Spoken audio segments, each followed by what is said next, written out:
अस्सलाम वालेकुम dear students. आज हम ज़ूलॉजी पेपर सी बीएससी का जो डिस्कस करने जा रहे हैं। आज हमारा जो टॉपिक है जिस पे हम बात करेंगे वो सर्कुलेशन पे बात करेंगे वर्टिब्रेट्स की बॉडी के अंदर।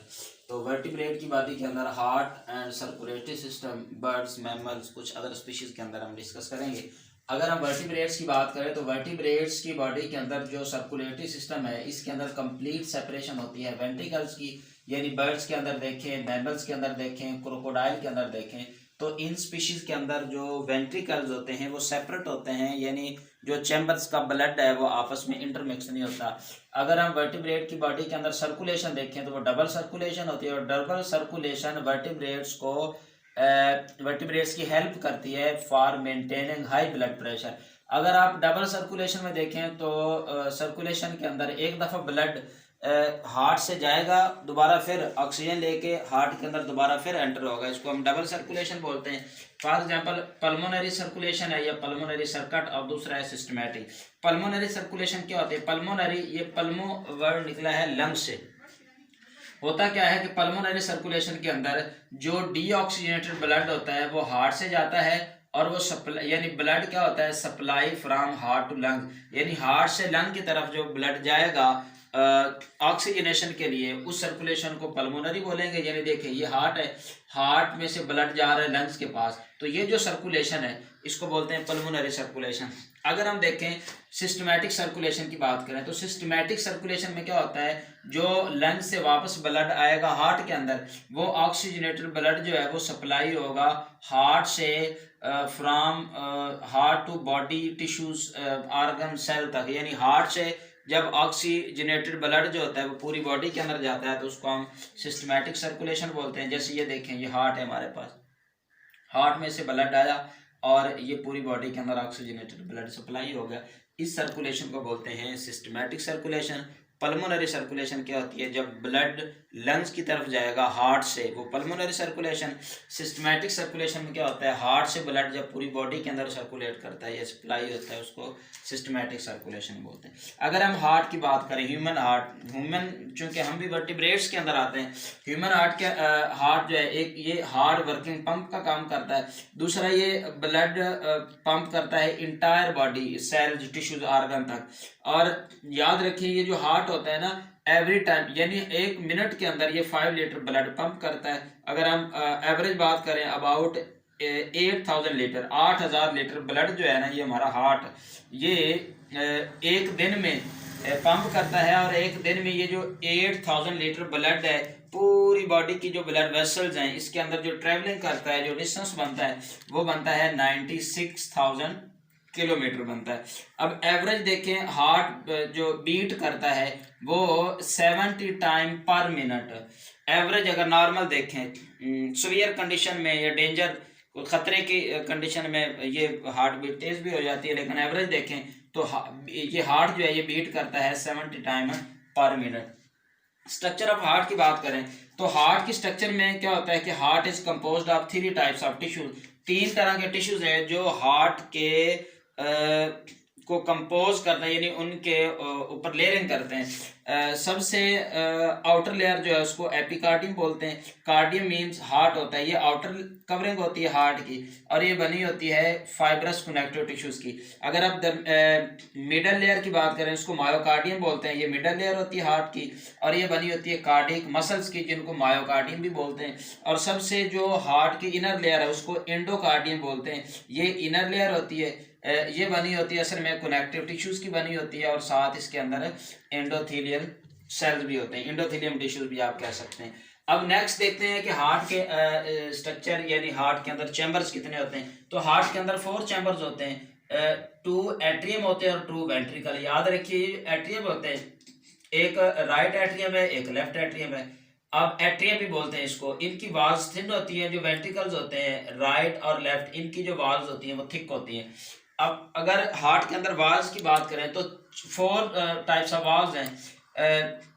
There are 4 types of valves in vertebrate heart. अगर आप फर्स्ट वाल्व जो हमारे पास tricuspid, bicuspid, pulmonary semilunar valve, aortic semilunar valve, 4 valve है टोटल। ट्राइकस्पिड वाल्व ट्राई क्यों कहते हैं, इनके अंदर 3 फ्लैप्स होते हैं। ये वाल्व प्रेजेंट होते हैं बिटवीन राइट एट्रियम और राइट वेंट्रिकल के दरमियान। अगर बाइकस्पिड, बाई का मतलब है टू फ्लैप होते हैं इनके अंदर। अगर बाइकस्पिड वाल्व की बात करें तो ये वाल्व होते हैं present between left atrium and left ventricle. Pulmonary semilunar valve की बात करें, जो पल्मोनरी ट्रंक है इसके, यानी ये एग्जिट ऑफ राइट वेंट्रिकल, ये राइट वेंट्रिकल पे प्रेजेंट होते हैं, जहां से पल्मोनरी ट्रंक जो है ना वो ओरिजिनेट हो रहा है। एओर्टिक सेमील्यूनर, तो ये जो एओर्टा की बेस है यानी लेफ्ट वेंट्रिकल के एग्जैक्ट पॉइंट पे ये पड़े होते हैं। अगर आप बात करें हार्ट, आपको पता है कि हार्ट के अंदर जो कार्डियक मसल्स हैं वो कॉन्ट्रैक्ट और रिलैक्स होते हैं, जिससे हमारी बॉडी के अंदर जो ब्लड है ना, ऑक्सीजनेटेड ब्लड, वो पंप होता है। तो कॉन्ट्रैक्शन ऑफ हार्ट की बात करें तो there are 2 phases are contraction of heart. पहली फेज है सिस्टोलिक, ठीक है, दूसरी हमारे पास है डायस्टोलिक। सिस्टोलिक फेज क्या होती है, इसमें ये कॉन्ट्रैक्शन फेज होती है हार्ट की, इसमें हार्ट क्या करता है, कॉन्ट्रैक्ट करता है। डायस्टोलिक में क्या होता है, हार्ट रिलैक्स करता है। अब याद रखें ये हार्ट अपनी मर्जी से कॉन्ट्रैक्ट और रिलैक्स नहीं होता। अगर आप देखें कि ये आपके पास, अगर फॉर एग्जांपल मैं ये छोटा सा सिंपल सा हार्ट बनाता हूं, ये आपके पास है राइट एट्रियम, ये राइट वेंट्रिकल, ये लेफ्ट एट्रियम, ये लेफ्ट वेंट्रिकल। यहाँ पे ना राइट एट्रियम के ऊपर छोटे छोटे नोड्स होते हैं, इनके ऊपर फाइबर्स होते हैं। इन नोड्स को बोलते हैं SA नोड, सिनोएट्रियल नोड। इनका कनेक्शन होता है ऑटोनॉमिक नर्वस सिस्टम के साथ। यहाँ पे फाइबर्स निकलते हैं, इनका कनेक्शन होता है इस नर्वस सिस्टम के साथ। यहाँ से मैसेज आते हैं, ये फिर आगे, ये मैसेज आगे फॉरवर्ड जाता है एट्रियम के अंदर, ये कॉन्ट्रैक्ट होते हैं। यहाँ पे भी कुछ नोड्स होते हैं, इनको बोलते हैं AV नोड्स। AV नोड्स क्या होता है, एट्रोवेंट्रिकुलर नोड्स होते हैं।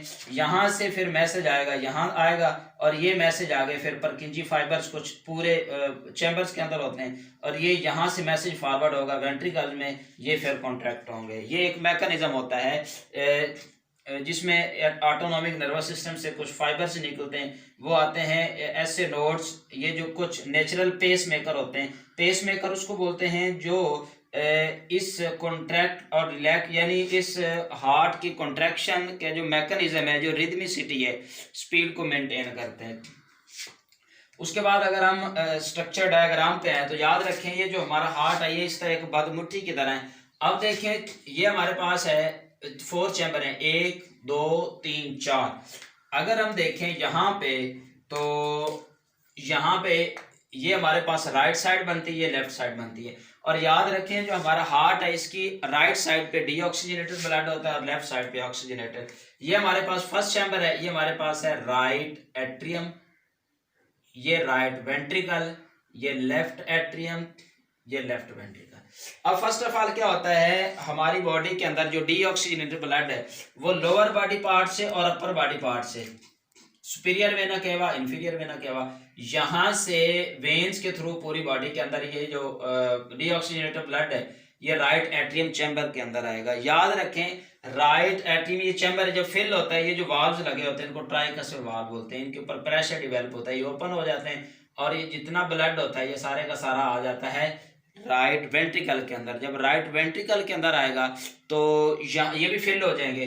अब राइट एंट्रिकल से वेंट्रिकल जो है, राइट वेंट्रिकल से ये एक पल्मोनरी ट्रंक ओरिजिनेट हो रहा है, ये देखें ये पल्मोनरी ट्रंक है। पल्मोनरी ट्रंक इसलिए बोलते हैं क्योंकि ये जो बड़ी नाली है ये इसका कनेक्शन आगे लंग्स के साथ होता है। यहाँ से जो डीऑक्सीनेटेड ब्लड इन वाल्व्स के ऊपर प्रेशर एक्सर्ट होगा तो क्या होगा, ये जो वाल्व्स हैं पल्मोनरी सेमील्यूनर वाल्व बोलते हैं, ये जब ओपन होंगे तो सारे का सारा ब्लड इसके अंदर चला जाएगा।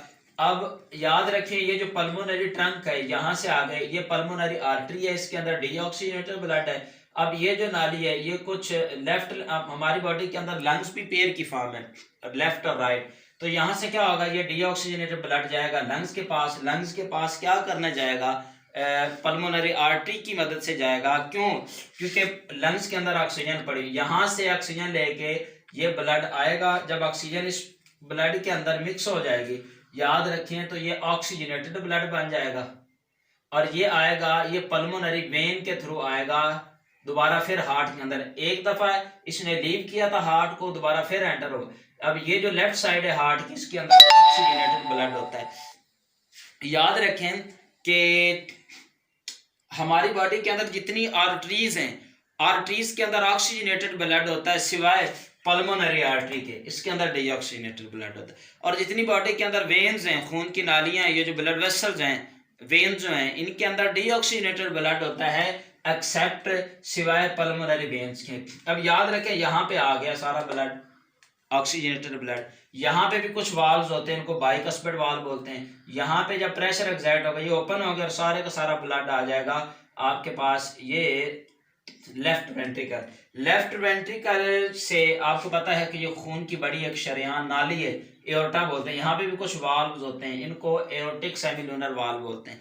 अब यहाँ पे ये ओपन होते हैं, ये सारे का सारा ऑक्सीजनेटेड ब्लड जाएगा और इसने क्या करना है, अपर बॉडी पार्ट्स यानी कुछ इस तरह की कैरोटिड आर्चेस होती है, आर्चेस के थ्रू अपर बॉडी पार्ट्स यानी शोल्डर, नेक, हेड, ब्रेन, और कुछ ब्लड आ जाएगा, ऑक्सीजनेटेड ब्लड आ जाएगा हमारे लोअर बॉडी पार्ट्स में।